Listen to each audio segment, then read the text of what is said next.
And so, Mhm. right, I just want to say, yes, it's okay to record. Things were not going well. It's the last real boat scene, and Jesus and the disciples are in the boat, and you'll remember Jesus is teaching, watch out for the yeast, the leaven of the Pharisees and of Herod, and the disciples are suddenly worried that he's mad at them because they only brought one loaf of bread. After Jesus has fed 5,000 people and then 4,000 people, and the disciples are worried because they only have one loaf of bread. And Jesus finally just loses patience with them. Why are you talking about having no bread? Do you still not perceive or understand, or are your hearts hardened? In this language from Isaiah 6 that we saw back in Mark 4. Do you have eyes and you can't see? Do you have ears and you can't hear? Don't you remember when I broke the 5 loaves for the 5,000? How many baskets full of pieces did you collect? They said 12. And the 7 for the 4,000, how many baskets full of broken pieces did you collect? And they said 7. And he said, do you still not understand? And in a modern cinematic technique, what would happen there would be a fade out into black, with the disciples looking puzzled and Jesus looking angry, and it not looking very good for the reign of God being proclaimed in any way by the future church leaders of the Jesus movement. Okay. What happens next is remedial education. And that it happens, if we had any doubts about how tightly structured Mark's gospel is, this next Mark and middle section would resolve our doubts. It's possible to think in some parts of this gospel, particularly in the Galilean section that we've just been through, roughly the first half, that Mark is just sort of throwing things together in a pile. But once we see the Mark and middle section, how very detailed it is and how tightly structured it is, we're more inclined to think that Mark knows exactly what he's doing all the way through this gospel, that everything is connected to everything, and that things are where they are for a reason, and everything is there for a reason. So we're going to spend 2 weeks on this Mark and middle section, often called the Discipleship Catechism. It's roughly the middle of chapter 8 to the end of chapter 10. And so we're going to, and as I said at the very end of the class last week, the first thing we notice about how it's structured is that it is framed with 2 stories about a blind man. And so let's look at these 2 stories about the blind man for the first. Today, I want to give you the big picture of how these 3 chapters are structured, and then we'll go back and work our way through the 3 chapters. We'll begin to do some of that today, and we'll do the rest of it next week. But I want you to see the structure because it may be the most important thing that we talk about in terms of these three chapters. So we're starting at 8:22, right after the fiasco about the disciples not getting anything that Jesus has been doing for a long time in the boat. So we come to 8:22. They came to Bethsaida. Some people brought a blind man to him and begged him to touch him. Jesus took the blind man by the hand and led him out of the village. And when he had put saliva on his eyes and laid his hands on him, he asked him, "Can you see anything?" And the man looked up and said, I can see people, but they look like trees walking. So not really. No, I can't. Then Jesus laid his hands on his eyes again, and he looked intently, and his sight was restored, and he saw everything clearly. I'm emphasizing the pronouns for a reason there. We'll talk about that in a second. Then Jesus sent him away to his home, saying, "Do not even go into the village." The messianic secret again. All right. Now, why the focus on the pronouns? Because it's hard to know for a second who is looking intently in verse 25. Then Jesus laid his hands on his eyes again. And is it Jesus looked intently and the man's sight was restored and he saw everything clearly? Or is the man looking intently and his sight was restored and he saw everything clearly? It's ambiguous. We can't tell from the text who it is that's looking intently. I would suggest that that ambiguity might be deliberate, that the question of whether we can see, whether we can hear, may have something to do with us, but it may also have something to do with whether God gives grace for us to see and hear.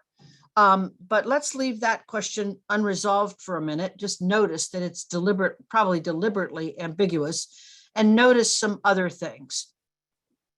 This is the only healing story in the New Testament where Jesus fails the first time. And I just want to underline that because it has been a puzzle for many people. What is going on in this story? It doesn't appear this way in Matthew. Jesus just heals the man. And when we stop and think about it, there's a way that a healing story works, or an exorcism works. And you know this instinctively, but let me just, because you see it all the time in commercials, let me just give you an example of how it works. I like to do it with a headache commercial. Oh, Mary, I can't go to the picnic today. I have a splitting headache. I wish I could go. You go without me. Oh, no, Alice, I want you to go to the picnic too. Have you tried Headache Be Gone? And she said, no, never tried Headache Be Gone. Well, here's a bottle of Headache Be Gone. And you take Headache Be Gone, and Alice says, and then that fades out, and then we fade back in again. And there's Alice at the picnic having a wonderful time. And she says, Mary, thank you so much for telling me about Headache Be Gone. I feel fine now, right? So it's what happens then in a healing story or an exorcism story is that the situation is described that the person needs to be healed. Jesus does something, says something, lays his hands on, says Ephphatha, puts his hands in his ears, or whatever he does, says the word of prayer in Hebrew or Aramaic, and lays his hands on, in this case, puts saliva on his eyes, lays his hands on him. That's what a first century healer would have been expected to do. And then the person is healed, and the people say, wow, we never saw anything like this, or wow, who is this? Or how can he do that? Or wow, this is wonderful. God has sent us a prophet. All those are the kinds of things that people respond after a healing or an exorcism has taken place. And so this story doesn't fit that pattern. This story is unique in the Gospels. It is the only time where Jesus says, can you see anything? And the man says, well, he sort of like he wants to help, but he can't quite say, yes, no, it's fine now. Like he can't do that because it isn't fine now. He can sort of see, but not very clearly. He can see people, but they look like trees walking around. So what's going on here? There are a couple of ways to read this. There are always a couple of ways to read every passage in Scripture, and we're richer when we know more ways to read than one way to read. So let me tell you that in the African American tradition of reading this passage, there is an understanding of what's called the second touch, that some people need a second touch from God to be healed, and that this man is an example of someone who needs the second touch. Now, I think that's wonderful and beautiful, and there's nothing wrong with that reading at all. I'm going to suggest a different reading because I'm paying attention here to what I think Mark is doing in this whole middle section. And when I look at the structure of it, I think that it's important that, and I say this is the only time in the New Testament we have anything like this. So we can say maybe Jesus is just having a bad healing day. Normally, everything works fine. Some people have bad hair days. Jesus is having a bad healing day. He just can't do it. He just can't pull it off. Just can't actually heal the guy the first time. It takes a second time. So it's not that some people need a second touch so much as maybe Jesus needs a second time to heal the person. I don't think that's it either. I think this is a literary device to talk about the blindness of the disciples. We've just heard Jesus say in the boat, you have eyes and you can't see, you have ears, you can't hear, we can't understand what's wrong with you, disciples. And then we have a story about Jesus trying to heal a blind man, and it takes 2 times. Now, if we look at the way that this mark and middle section is structured, we notice the next thing we notice is that there are 3 passion predictions. What I like about the mark and middle section is it's easy to find them. It's 8:31, 9:31, and 10:33. So let's just take a look at these. So 8:31, then he began to teach them that the Son of Man must undergo great suffering and be rejected by the elders, the chief priests, and the scribes, and be killed, and after 3 days rise again. Jesus is talking about what's going to happen when they get to Jerusalem. Let's look at 10:31. Jesus was teaching his disciples, saying, the Son of Man is to be betrayed into human hands, and they will kill him. And 3 days after being killed, he will rise again. And then 10:33. See, we're going up to Jerusalem, and the Son of Man will be handed over to the chief priests and the scribes, and they will condemn him to death. And then they will hand him over to the Gentiles, and they will mock him and spit upon him and flog him and kill him. And after 3 days, he will rise again. 3 passion predictions, 3 times in increasingly detailed information. Jesus predicts what will happen when they get to Jerusalem. And so if we didn't realize it yet, but we were given a clue in 8:27, the next thing that we notice is how many times the expression on the way or on the road appears in this mark and middle section. So here's how it works. Jesus and the Son, Galilee is behind us. We have a story about a blind man who can't see the first time, and it takes additional teaching for if we're talking about the disciples. It takes an additional action of Jesus and the blind man for the blind man to be able to see. And then the very next thing that happens is that we're told that Jesus went on with his disciples to Caesarea Philippi, and on the way. We're on the way to Caesarea Philippi, but we're really also on the way to Jerusalem. And that's why these 3 passion predictions that structure the mark and middle section are so important. Jesus understands that the disciples are not prepared for what's going to happen to him in Jerusalem. They are not ready. And so they are like the blind man who can see a little bit of what's going on, but not much. And so they need to be instructed. And so in this catechism, these 3 chapters of teaching the disciples, Jesus is preparing them for what's going to happen to him in Jerusalem. How does that work? All right, we get to Caesarea Philippi. Caesarea Philippi is a really interesting place because it's where it's a great big park and picnic area. But in the ancient world, it was also that, and it was a place where there were multiple statues of deities. Remember that the Greeks and Romans had a pantheon, many gods. All the gods had statues in Caesarea Philippi, and people would come and picnic and offer sacrifices to the statue of the god that they worshiped at Caesarea Philippi. And so it's an appropriate place for Jesus to ask his disciples, who are the people saying that I am? What's the word about me on the street? What do people say about me? And the disciples answer him the same kind of language that we saw earlier when Herod was having a guilty conscience about John the Baptist. They said, some people say John the Baptist, others say Elijah, and still others, one of the prophets. That's what they were saying about Jesus before. The disciples have got that right. They know what other people are saying about Jesus, that he's John the Baptist come back, that he's Elijah, that he's one of the ancient prophets. Jesus is not particularly interested in that. He asks instead, but you, who do you say that I am?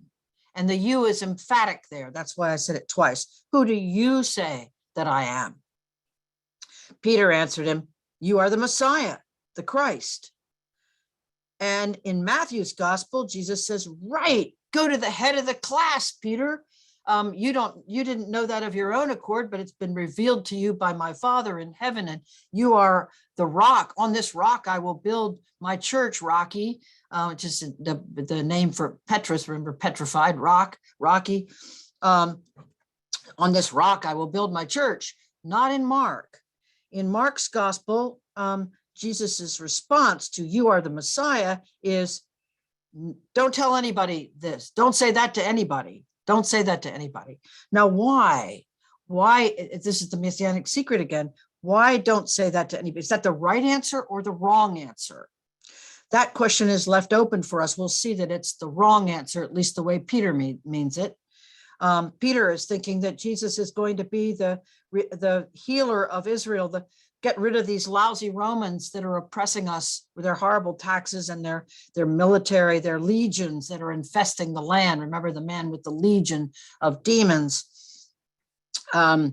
So Peter wants Jesus to be the new David, the son of David, who will get rid of the Romans and get back the 12 tribes, and they'll be free again. They'll have a nation again.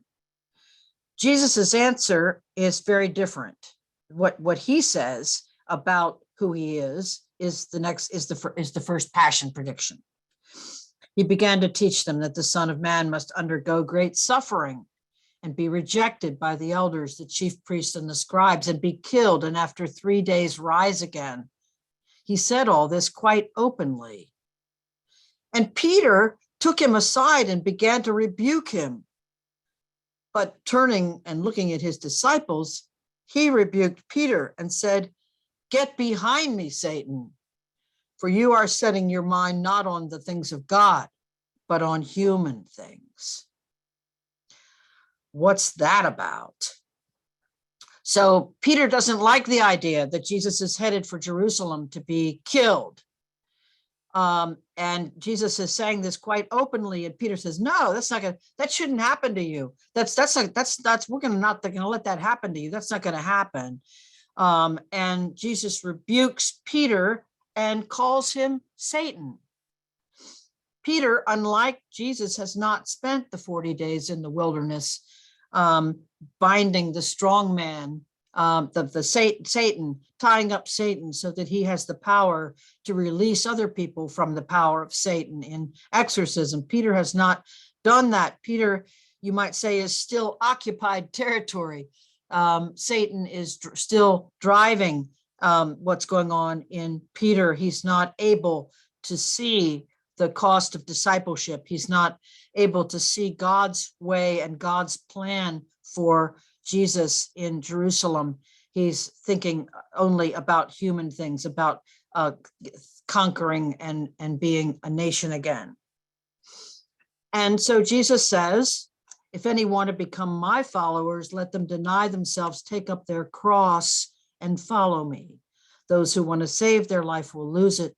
Those who lose their life for my sake and for the sake of the gospel will save it. What will it profit them to gain the whole world and forfeit their life? Indeed, what can they give in return for their life?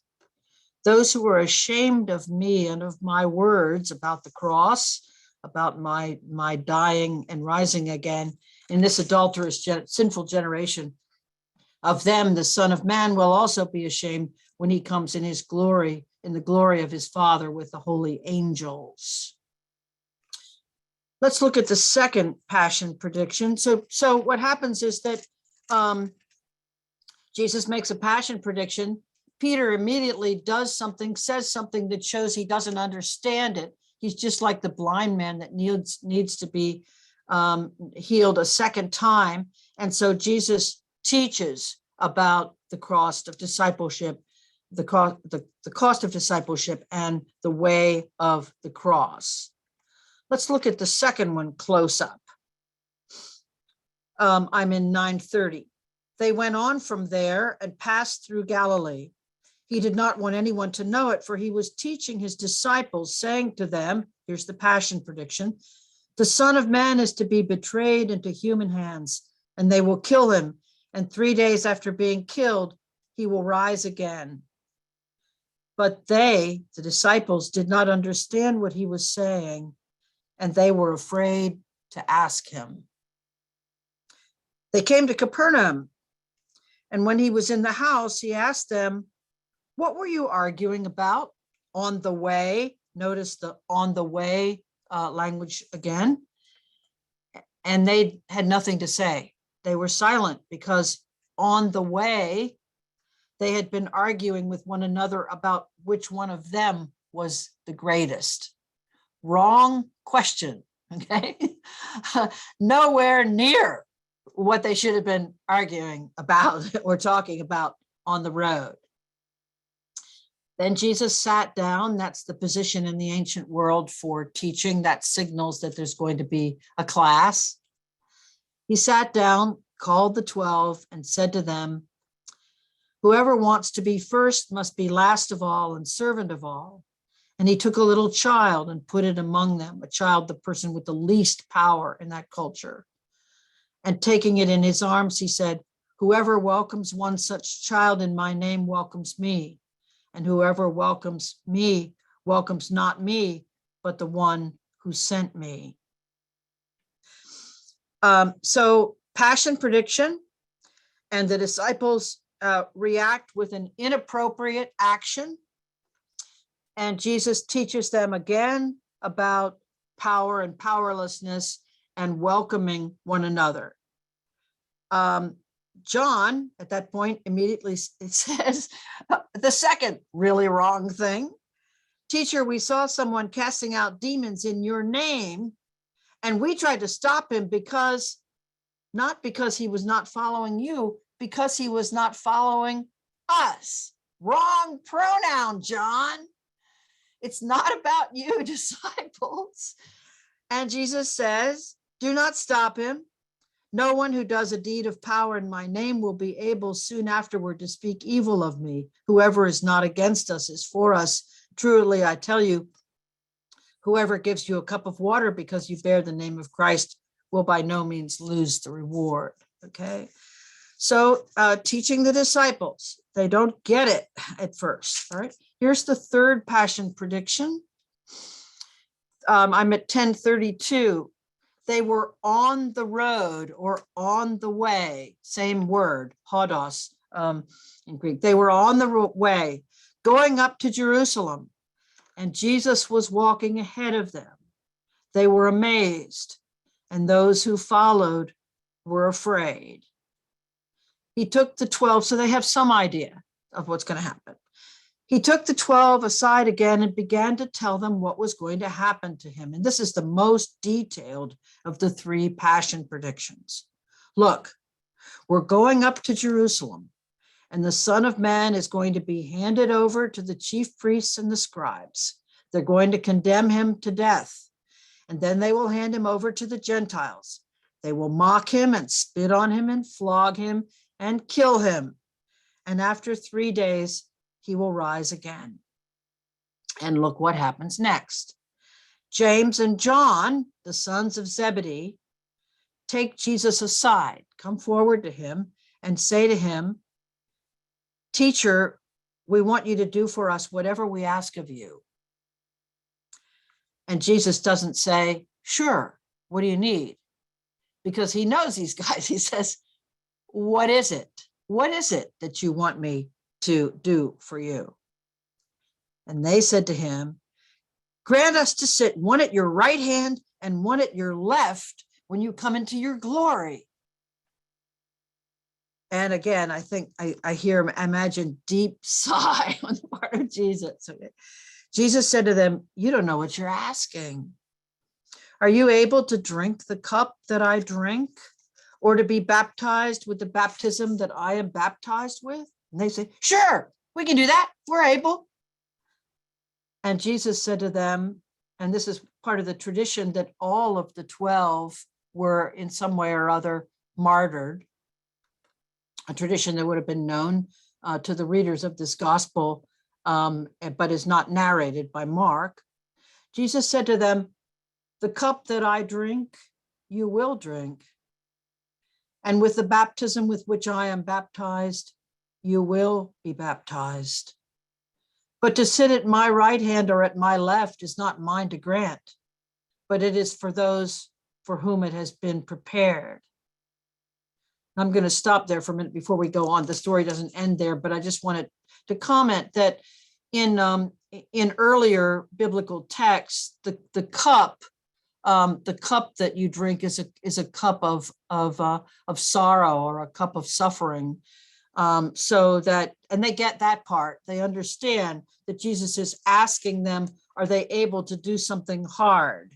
And to be baptized with a baptism could be a baptism of blood. Are they able to face a hard and difficult and maybe terrible situation? They say, sure, no problem. Sure, we're up to that. We can do whatever you need. Done. I love James and John. They just have no concept of their own limits or of what's involved here.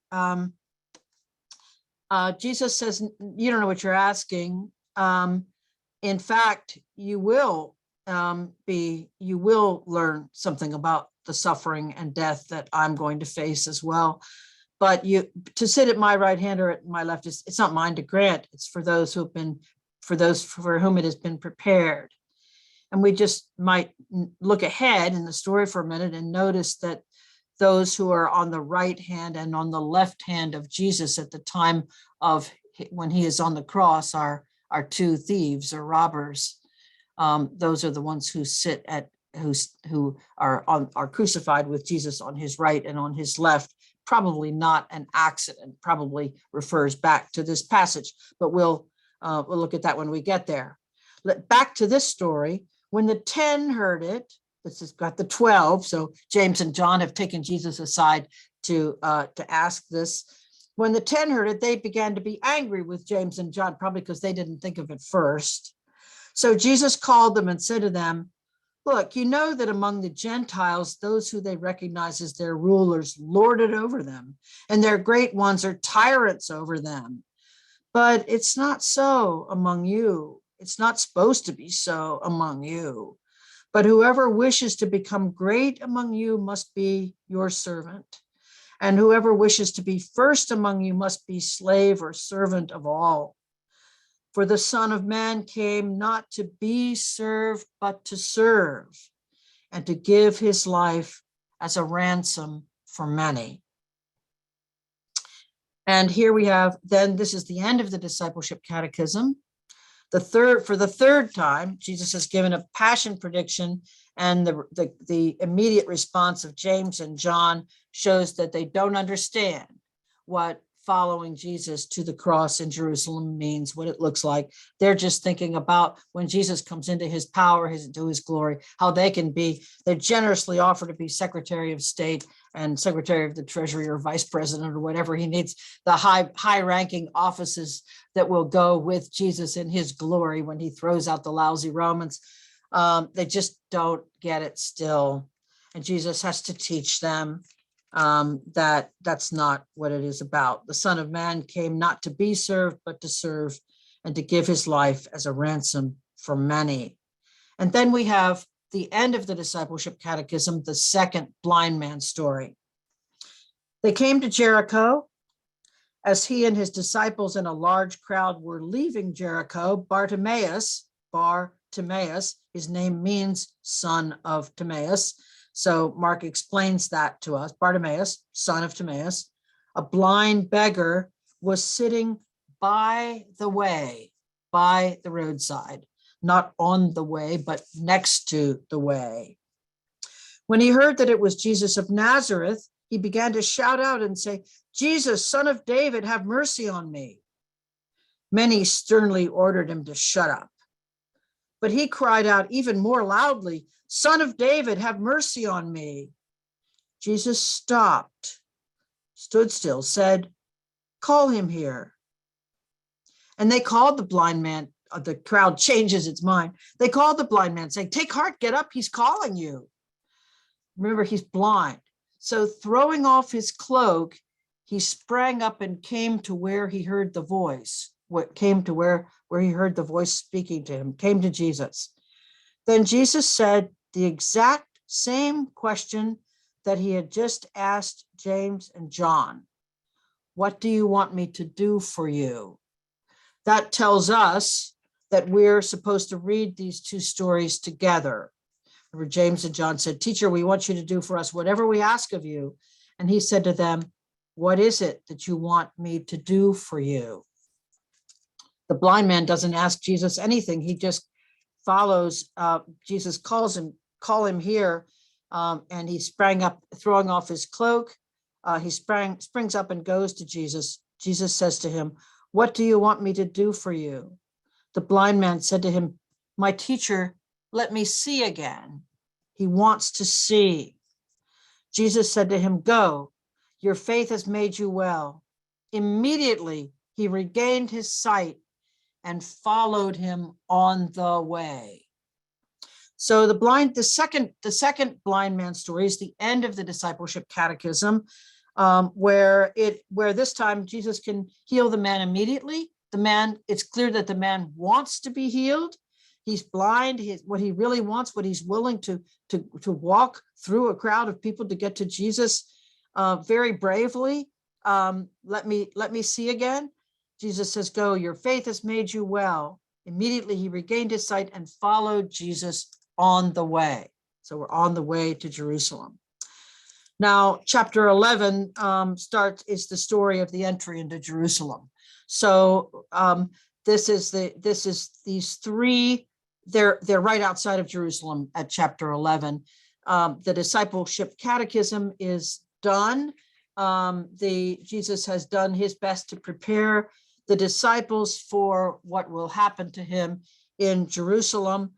And if we're to read these two blind man's stories as bookends, I think we are. So you might see this whole Markan middle section as one big Markan sandwich: blind man, discipleship catechism, blind man. So one great big Markan sandwich structured by the three passion predictions, the three misunderstandings of the passion prediction by the disciples, and the second teaching round, another round of teaching by Jesus as the structure of this Markan middle section.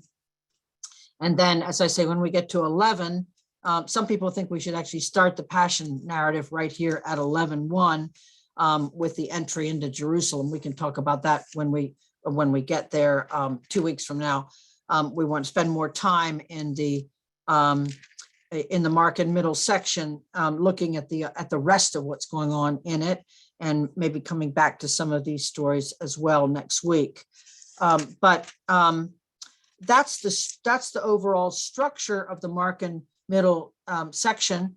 And I want to stop now and get your feedback, your questions, your comments, just about the overall idea of the Markan middle section and what's going on here. So let's talk about what I've just been saying about it. And then, as I say, next week we'll come back and look at some of the other things going on. But I wanted you to see the structure of it and understand what's going on in this very important part of Mark's gospel. The floor is open for your questions and comments. We have someone in the chat, Dr. Grieb. I'm trying to bring it up. Let's see, where's mine? There we go. I think it's Tessa. She's asked something Good. about We went to Caesarea Philippi on the church pilgrimage. It's a very beautiful place. Yes, I agree. It's now a national park. There's a beautiful little stream that runs through it. And of course, the inevitable gift shop everywhere in the Holy Land. But yes, Caesarea Philippi is a lovely place. But I think what's significant about it in the story is not so much the beauty of the place as the presence of a multitude of potential deities to worship at Caesarea Philippi. And it's significant that it's there that Jesus, and not somewhere else, that Jesus asked the disciples, who are people saying that I am, and who are you saying that I am? Mm-hmm.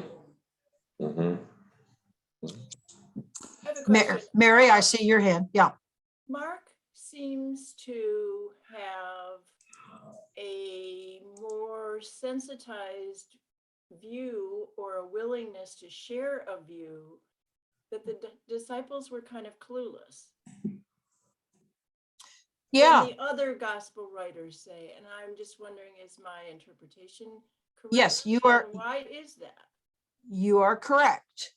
I think it's, and so we might just say, remember that Mark is the first gospel written, and both Matthew and Luke push back against this understanding of the disciples. We see this very clearly in Matthew 13. Jesus is teaching parables, and he asked the disciples, have you understood all this? And they say yes. And they have understood it all. And if they hadn't understood it, Jesus would explain it a little bit more, but they're catching on. They're doing fine. In fact, in Matthew's gospel, Jesus walks on the water, and then he invites Peter to walk on the water, and Peter does. He walks on the water just like Jesus. So Matthew clearly rejects this view of the disciples.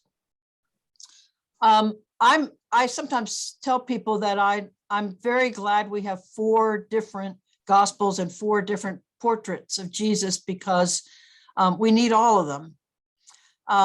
I don't know about you, but there are times when I very much identify with Mark and disciples. And I think, when I think about the guns in this country, I think about Mark, and it's like, what is it going to take for us to see and hear what we're doing to the next generation of children? We were talking about this before class started. What is it going to take for us? How many shootings is it going to take for us to figure out that we have to ban assault weapons, and keep them out of the hands of people who are not well enough to use them? In fact, who needs to use them? You don't need assault weapons to kill a deer. They shouldn't be there at all. So what's it going to take for us? Why can't we get it? And I feel at that point very much like a Mark and disciple. There are other days when I think, okay, we're making some progress here. We're learning something about critical race theory. We're learning something about stereotyping. We're learning something about women. Women aren't property. They can have property. All these things that took a long time for us to figure out. That just is so, we need all of them. But you're right. Mark is hard on the disciples. And he describes the disciples as not really understanding. And so this whole Mark and middle section is about how to make the disciples understand better. I'd be interested to know, Doctor, what you read or understand about the disparity between the healing of the 2 blind men, the one on whom Jesus had to put his hands twice, and then he merely spoke, and blind Bartimaeus was healed. What's your thinking about that? Yeah, no, I think this is a very important structuring device. I think it's a literary device. I remember that I think in the very first class, I said Mark was pretty much ignored for most of its history until the 1950s, when Bible scholars and literary critics started talking to each other, and suddenly Mark was no longer an ugly duckling. It was a beautiful swan. And the literary critics taught us how to see all the wonderful things that Mark was doing that were subtle and powerful once you knew what they were. And some of them are very much like what we call modern cinematic techniques, like fade outs and flashbacks and bookends and other sorts of characters that stand for things. And it's quite subtle and powerful and brilliant. And so all of a sudden, as I said, Mark was appreciated after centuries of neglect, after a long time. So yes, I think this is a structuring device that sets apart this Mark and middle section for us and says, pay attention. Are you seeing? Are you hearing? Is your heart hardened? Do you understand? And it asks of us to make some kind of commitment. This is about the cost of discipleship. We'll see that more clearly next week. Does that help? Yes, thank you. I think there's another question in the Mark and Sandwich from Wesley Brown. The Mark and Sandwich has overall theme of blindness, physical and spiritual. Yes. When I'm talking about Mark and Sandwiches, I'm just talking about the structure of bookends. And I think the entire Mark and middle section here, this catechism, is structured by the bookends about stories about blindness and the healing of blindness. And the sort of resistant, or you might say the resistance to the healing of blindness in the first story, and then the immediate healing of blindness when that's what the man clearly wanted. He wanted to be healed of his blindness. But it may also be, remember that in Mark 6, when Jesus was in his hometown and the people basically trashed him, he could do no deed of power there. And I called your attention to that. And I also reminded you that Matthew didn't like that and said, Jesus chose not to do any deed of power there. But I think for Mark, the ability of Jesus to heal has something to do with the faith of the person. That's not all of it. I don't want to go the road of Bernie Siegel and others who would suggest that if you're not healed of cancer, it's your own darn fault. You didn't pray hard enough. I think that's cruel and unwise. Sometimes we pray to God and the answer is no. We get an answer, but we don't like the answer. Sometimes it works that way. It isn't automatic. It isn't magic.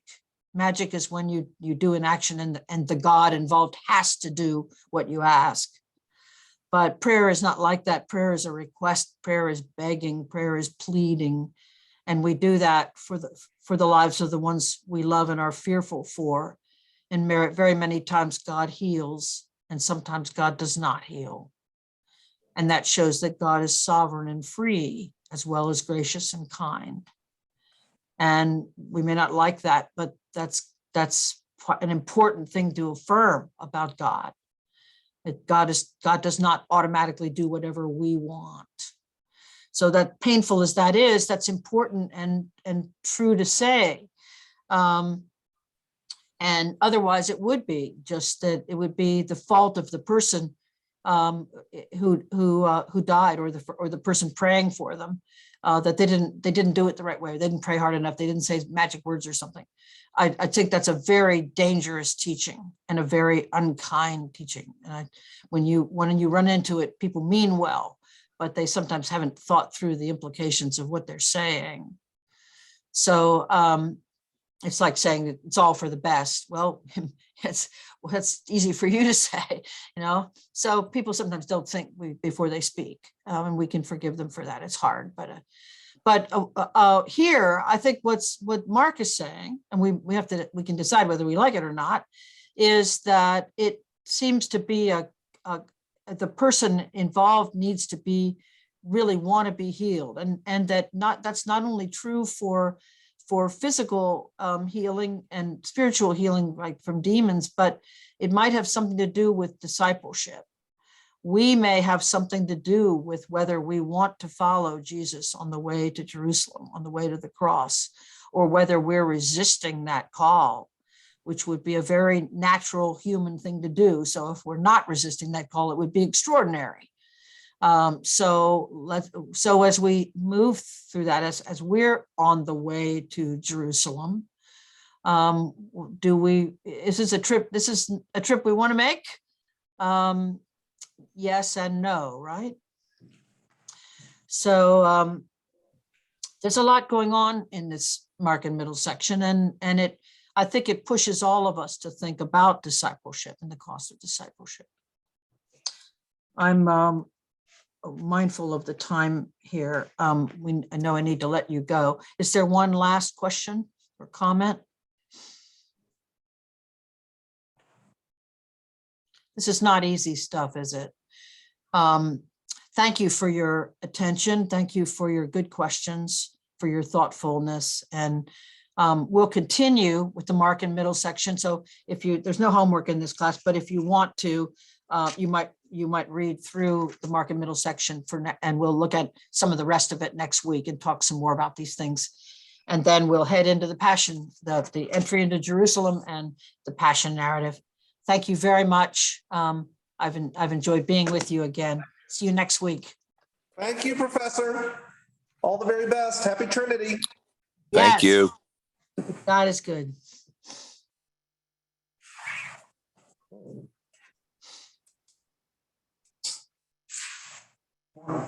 Oh, sure.